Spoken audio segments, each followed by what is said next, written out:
करेंगे मुख्यमंत्री योगी आदित्यनाथ का। संविधान दिवस की हृदय से बधाई देते हुए भारत के संविधान निर्माताओं, स्वाधीनता संग्राम सेनानियों को कोटि कोटि नमन करते हुए विनम्र श्रद्धांजलि अर्पित करता हूं। विशेष रूप से भारत के संविधान के वास्तुकार बाबा साहब डॉक्टर भीमराव अंबेडकर जी को, जिन्होंने भारत के संविधान को भारत के अनुरूप बना करके दुनिया के सबसे विस्तृत संविधान के माध्यम से आज ही के दिन 1949 में एक भारत श्रेष्ठ भारत की आधारशिला को पुख्ता कर दिया था। हम सब जानते हैं कि 15 अगस्त 1947 को यह देश आजाद होता है, लेकिन आजादी के पहले 1946 में भारत के स्वाधीनता संग्राम सेनानियों की मांग के अनुरूप कैबिनेट मिशन के सामने जब भारत ने अपना प्रतिवेदन रखा और हमारे स्वतंत्रता संग्राम सेनानियों ने अपना प्रतिवेदन रखा था, तो उन्होंने अपने देश के लिए एक स्वतंत्र संविधान सभा गठन करने की मांग की थी। 1946 में संविधान सभा के चुनाव और संविधान सभा के गठन के बाद पहली बैठक 9 दिसंबर को होती है और 11 दिसंबर 1946 को डॉक्टर राजेंद्र प्रसाद जी पहली बैठक की अध्यक्षता श्री सत्येंद्र नारायण सिन्हा जी ने की थी, जो संविधान सभा के सबसे वरिष्ठतम सदस्य थे। और उस सभा में डॉक्टर राजेंद्र प्रसाद जी को 11 दिसंबर 1946 को भारत के संविधान सभा के अध्यक्ष के रूप में उनका चयन होता है। और फिर इसके बाद एक कार्यक्रम आगे बढ़ते हैं। फिर संविधान की जो 13 समितियां बनी थी, उनमें जो महत्वपूर्ण समिति थी ड्राफ्टिंग कमेटी, जिन्हें संविधान के वास्तुकार के रूप में भारत का संविधान कैसे होना है, कितनी धाराएं होंगी, कितने अनुच्छेद होंगे, क्या क्या इसमें बंद और उपबंध होंगे, इन सभी बातों को समाहित करने की दिशा में जिस कमेटी को कार्य करना था, वह दायित्व दिया गया भारत माता के महान सपूत भारत रत्न डॉक्टर भीमराव अंबेडकर जी को, जिसे उन्होंने बखूबी निभाया। अनेक सत्र इस दौरान संविधान सभा के हुए और भारत के संविधान के अलग अलग सत्रों के माध्यम से अलग अलग मुद्दों पर अलग अलग भारत की जनता के अनुरूप न्याय, समता और बंधुता के लक्ष्य को प्राप्त करने के लिए क्या कुछ हो सकता है, इसके लिए अनेक सत्रों के माध्यम से जो निचोड़ आया। कभी आप देखेंगे 10 वॉल्यूम में भारत के संविधान सभा में हुई विभिन्न बहसों पर कितनी सार्थक बहस है। आज भी वह हमारी विधायिका के लिए, हमारी न्यायपालिका के लिए और हमारी कार्यपालिका के लिए एक मार्गदर्शिका के रूप में वे डिबेट हम सबका मार्गदर्शन करते हैं। और हम लोग चाहेंगे कि वास्तव में भारत के संविधान सभा के माध्यम से जो डिबेट हुई है, हर संस्थान में वे डिबेट होनी चाहिए। आपको उसमें मुद्दे मिलेंगे, तथ्य मिलेंगे, भारत की यात्रा के बारे में एक जीवन दर्शन को जानने और सीखने का एक अवसर आपको प्राप्त होगा। और अंततः उसका निचोड़ जो डिबेट हुई है वे डिबेट मूल रूप से नहीं, उसका एक निचोड़ जो लेके आना था वह भारत के संविधान के रूप में बाबा साहब भीमराव अंबेडकर जी ने देश को दिया। 26 नवंबर 1949 को संविधान सभा ने संविधान अंगीकार किया और 26 जनवरी 1950 को भारत ने अपना संविधान लागू किया। ये हमारा सौभाग्य है कि भारत की स्वाधीनता के अमृत काल में हम भारत के संविधान के अमृत महोत्सव वर्ष का शुभारंभ कर रहे हैं और अमृत महोत्सव वर्ष भारत के संविधान की दृष्टि से अत्यंत महत्वपूर्ण वर्ष है। यहां पे केवल नागरिक अधिकार की ही बात नहीं होनी है, बल्कि प्रधानमंत्री से नरेंद्र मोदी जी जिनके प्रयास से, जिनके दूरदर्शिता के कारण आज हम संविधान सभा का दिवस के इस आयोजन के साथ सहभागी बन रहे हैं, जिसे उन्होंने आज से 10 वर्ष पहले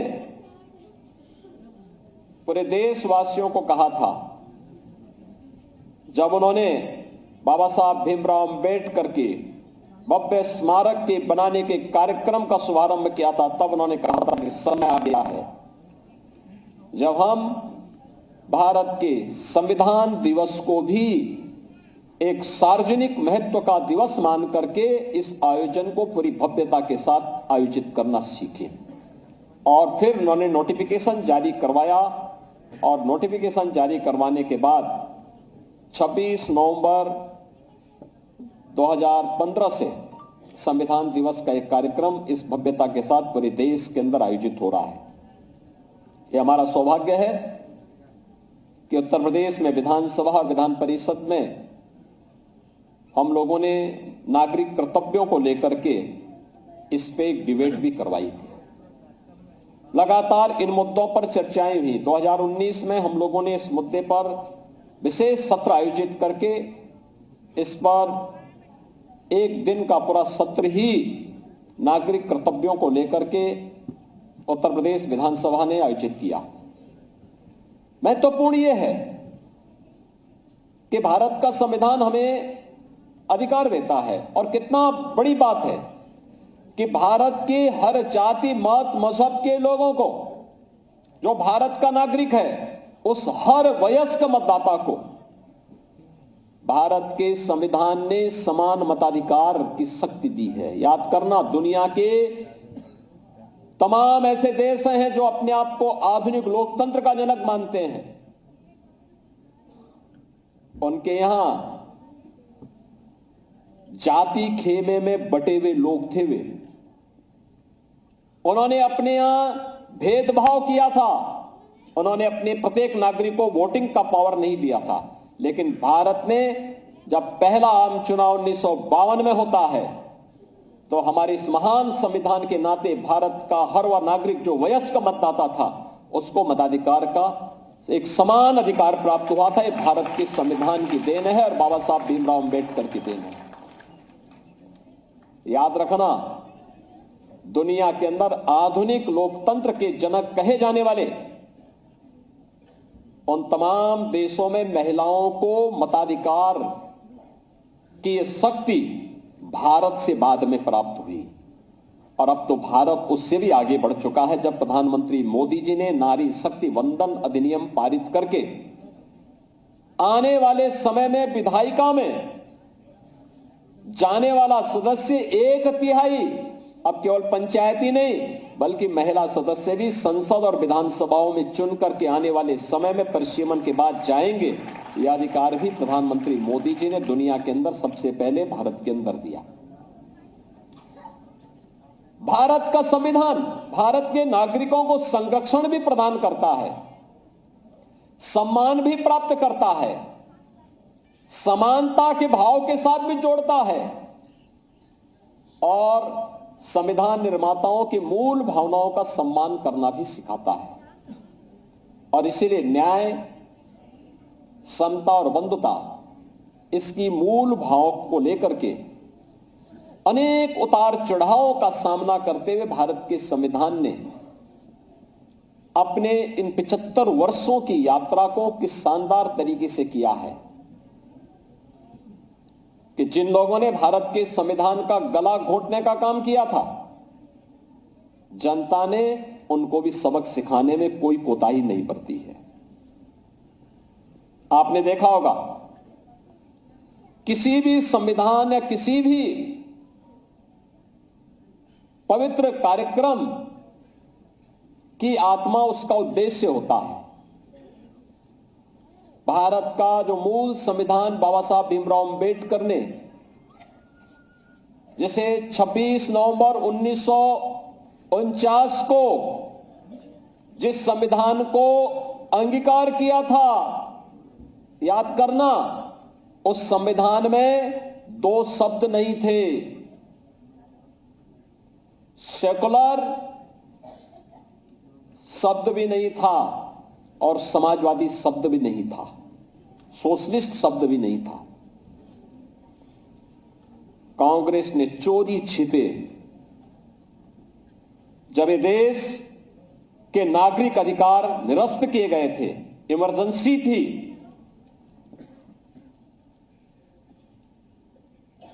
तब इन 2 शब्दों को भारत के संविधान में डाल करके भारत के संविधान की आत्मा के गले को घोंटने का काम कांग्रेस ने किया था, कांग्रेस ने किया था। और इसीलिए जो लोग देश की जनता को गुमराह करते हैं, उन लोगों को बताए जाने की आवश्यकता है कि देश के प्रति इनकी भाव क्या है। इनका चेहरा लोकतांत्रिक दिखता है, लेकिन वास्तव में लोकतांत्रिक नहीं, यह अपनी उस तानाशाही फांसीवादी मानसिकता के तहत काम करने वाले लोग हैं। और जब भी इनको अवसर मिलेगा, ये लोग इससे पहले 1976 रहा, 1975 रहा हो, या फिर भारत के बाहर जाकर के भारत के अंदर बाबा साहब भीमराव अंबेडकर के द्वारा सामाजिक रूप से दलित, अति पिछड़ी जाति के लोगों को, पिछड़ी जाति के लोगों को मिले हुए इन संवैधानिक अधिकारों से वंचित करने के बारे में किस प्रकार की टिप्पणियां ये लोग करते हैं, ये आज किसी से छुपा हुआ नहीं। और इसीलिए मैं आज के इस अवसर पर आप सबसे कहना चाहूंगा कि बाबा साहब भीमराव अंबेडकर की धरोहर जो संपूर्ण भारत को, 140 करोड़ भारतवासियों को एकता के सूत्र में बांधता है, वह है भारत का संविधान। इस भारत के संविधान का संरक्षण करना हम सबका दायित्व है। और याद करना, इसका सबसे अच्छा रास्ता है कि भारत के संविधान के द्वारा भारत के प्रत्येक नागरिक के लिए तय किए गए उसके मूलभूत कर्तव्यों का अगर हम पालन करेंगे, तो यह बाबा साहब भीमराव अंबेडकर के प्रति, भारत के संविधान निर्माताओं के प्रति और भारत के महान स्वाधीनता संग्राम सेनानियों के प्रति हमारी सच्ची श्रद्धांजलि होगी। आज के इस अवसर पर एक बार फिर से मैं पूरे प्रदेशवासियों को संविधान दिवस की हृदय से बधाई देता हूं। समेत भारत के संविधान निर्माताओं को, भारत के महान स्वाधीनता संग्राम सेनानियों की स्मृतियों को नमन करता हूं। वर्ष भर ये कार्यक्रम चलेंगे। आपने देखा होगा, यहां पे हम लोगों ने 3 यानी 6 बच्चों को यहां पे सम्मानित किया है। यानी संविधान दिवस के अवसर पर विभिन्न संस्थाओं में डिबेट का एक कार्यक्रम हुआ था नागरिक कर्तव्यों को लेकर।